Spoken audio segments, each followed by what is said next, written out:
철근 콘크리트 및 강구조 자주 출제되는 핵심 이론 7단원 보도록 하겠습니다.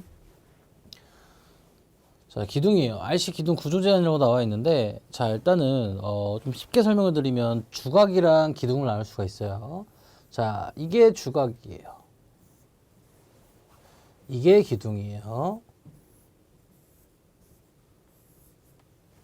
무슨 차이냐면 이 최소 단면 치수라고 하거든요. 뭐 여기가 최소 단면 치수일 수도 있고 여기가 최소 단면 치수일 수도 있죠. 얘 또한 마찬가지입니다. 최소 단면 치수. 이제 이 단면 치수를 S라고 둘게요. 그리고 여기를 높이 H라고 두겠습니다. 그러면 최소 단면 치수와 높이의 비율로 따지는 거거든요. 자, 그게 이제 바로 그렇죠. 세장비라고 할 수가 있겠죠. 자, 그러면 최소 단면 치수와 이제 높이의 비율을 따지는데 만약에 S분의 H가 3보다 작으면 주각이라고 표현을 하는 거고요. S분의 H가 3 이상이다 라고 보시면 얘는 기둥이라고 보는 거예요. 그래서 그냥 똑같이 주각과 기둥을 어떻게 본다? 그렇죠. 설계 도면에서 봤을 때는 2차원으로 봤을 때는 모르지. 근데 얘는 어떻게 보는 거야? 기둥과 최소 단면 치수가 3배 미만이면 뭐다? 주각이고 3배 이상이면 뭐다? 기둥이다. 즉 우리가 기둥 하려는 거니까 3배 이상이라고 보시면 되겠죠. 그래서 이렇게 딱 한 번 출제가 됐었는데 당연히 여러분들 우리가 기둥을 배웠으니까 기둥으로 체크를 하셨을 텐데 3배 미만이라고 알렸어. 그러면 뭐다? 주각이라는 걸 아셔야 돼. 주각에다 체크를 했었어야 됩니다.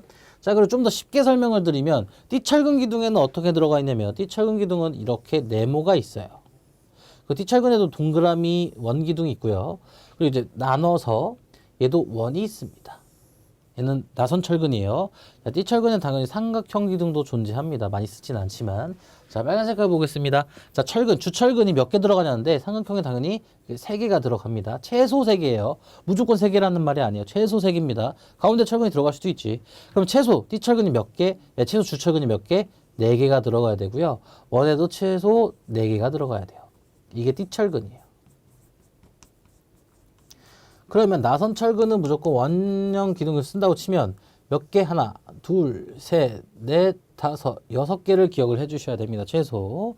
자, 그래서 이런 식으로도 많이 출제가 됐었고 어떤 식으로 출제가 됐었냐면 3번 출제됐어요. 자, 다음 나선 원형 철근에 주철근 최소 몇 개가 들어가야 되는가? 그럼 몇 개다? 6개가 들어가야 되는 게 정답이 되겠죠. 자, 이런 식으로만 정리해 주시면 좋을 것 같아요. 그래서 띠철근 같은 경우 좀 더 보강을 설명을 드리면 자, 일단 이렇게 주철근이 만약에 박혀 있다고 가정을 좀 해보겠습니다. 이게 주철근이 박혀 있으면 우리가 어떻게 감싸줘? 이렇게 감싸주는 걸 띠철근이라고 보시면 돼요. 당연히 이 띠철근의 간격은 좁을수록 좋겠어요? 넓을수록 좋겠어요? 좁을수록 좋죠. 철근의 간격은 무조건 좁을수록 좋다라고 보시면 돼. 당연히 이 철근의 간격을 감싸는 간격도 구조 제한이 있겠죠. 그거에 대해서 배우시면 되겠고 그러면 예를 들어서 이렇게 철근이 존재한다고 가정을 하겠습니다. 4개만 그릴게요. 그냥.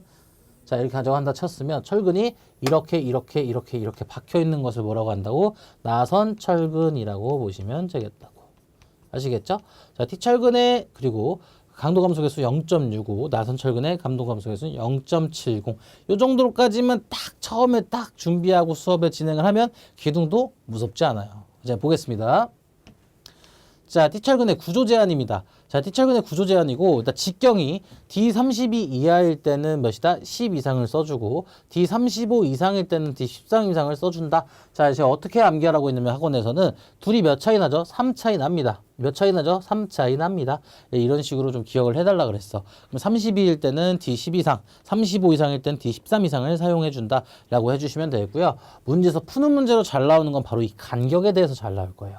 제가 아까 띠철근 기둥 할 때 이렇게 그리고 이렇게 받는다고 쳤을 때 어떻게 감싼다고? 이렇게 감싼다고 말씀을 드렸어요. 그래서 이 간격에 대해서 우리가 이제 구조 제한을 하는 건데 제일 잘 나오는 문제 중 하나예요. 요즘 추세는 이게 제일 잘 나옵니다. 자, 주철근의 16배 아래. 이 주철근 지름의 16배 이하. 16배.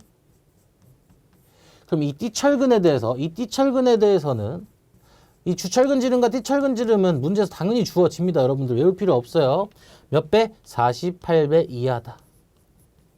이렇게 정리해 주시고 그리고 이 단면이 있을 거 아니에요. 그쵸? 이 단면이 이렇게 있을 거냐. 이건 철근들이니까. 이 단면의 최소 치수.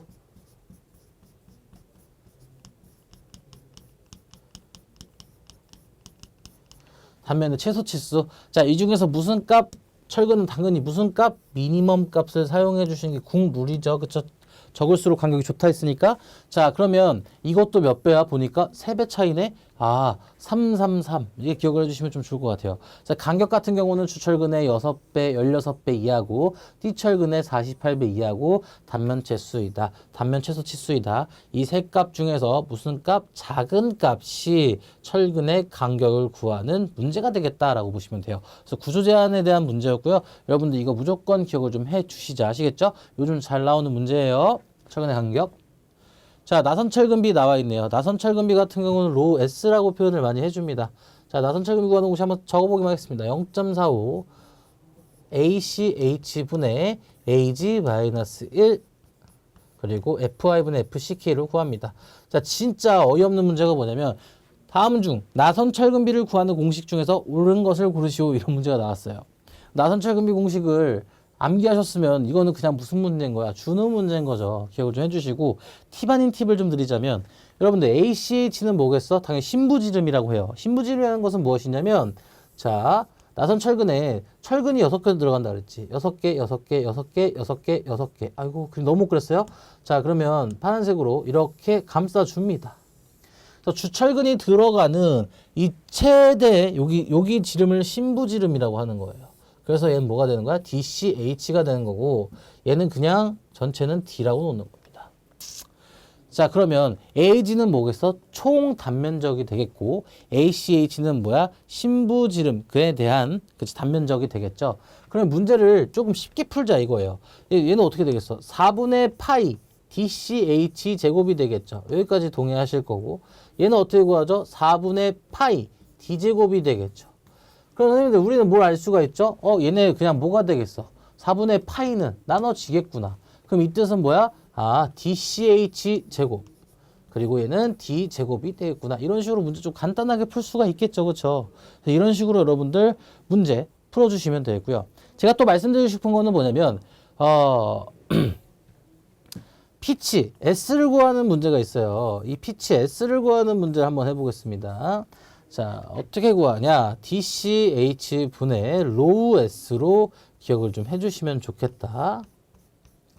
자, 이런 식으로 좀 이것만 좀 기억을 해주시자.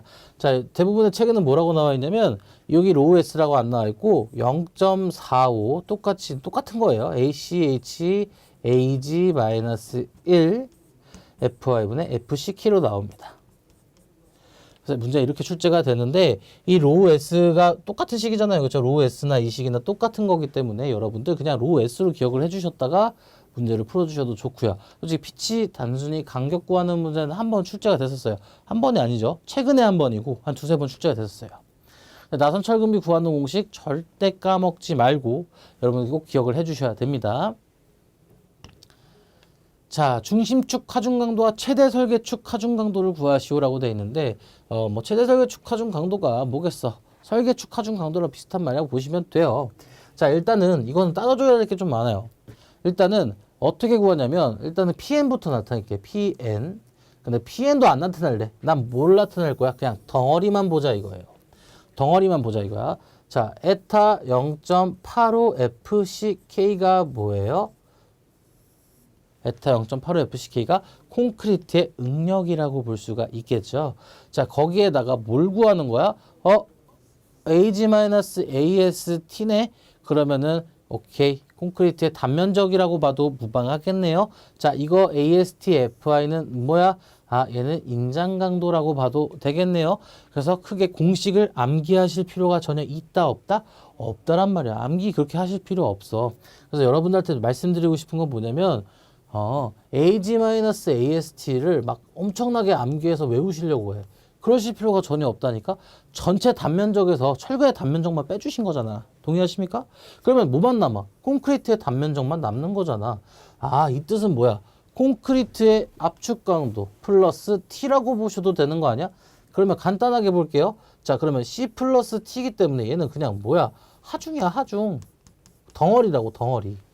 그럼 공칭축 하중 강도는 뭔데요? 여기에다가 뭐만 더해준, 뭐만 곱해준 거야? 편심 하중만 곱해준 거. 하중계수만, 즉 편심 하중계수만 곱해주시는 거라고 보시면 되세요. 그러면 이게 알파거든요. 알파. 그럼 띠철근일 때는 뭐야? 알파가 0.80이 사용이 되고요. 그리고 얘는 0.85가 사용이 된다라고 보시면 되는 거지. 자, 그러면 우리 콘크리트의 압축 강도 구하는 건 쉽지 않아. 어떻게 구했지? 에타 0.85 FCK. 여기서 AB를 곱해야 되지만 콘크리트의 단면적만 사용하자 이거야. AST라고 보시면 돼요. 플러스 철근의 인장 강도 ASTF 곱하기 FY. 여기까지가 딱 뭐야? PN이야. 공칭축 하중 강도. 0.80이 에디 철근일 땐 얘도 똑같이 에타 0.85 FCK AST 플러스 AST FI로 나타내 주시고 파이 값만 우리가 신경 써주시면 되는 거잖아. 솔직히 파이 값이 더 쉽지. 띠철근 0.65, 나선철근 0.70. 이건 언제부터 했어? 2단원부터 계속 해왔던 문제고 잘 출제했던 문제잖아요. 그러니까 뭐만 조심하자는 거야? 알파 값, 즉 이 편심하중 계수만 좀 우리가 신경을 좀 써주자라는 거예요. 그래서 이렇게 해서 최대 설계축 하중 강도 혹은 중심축 하중도 다 구할 줄 아셔야 된다는 걸 좀 설명드리고 싶었습니다. 자, 문제가 어렵지 않아요. 충분히 풀 수 있는 문제고 띠철근 기둥, 나선철근 기둥에 대해서 공식을 여러분들 많이 헷갈려 하시거나 많이 막 까먹으셔. 절대 그러시면 안 돼요. 아시겠죠? 그래서 이 파이널 모의고사 때 한번 정리해 보시는 것도 좋을 것 같아요, 여러분들. 네, 여기까지 정리하고 기둥에 대해서 마치도록 하겠습니다.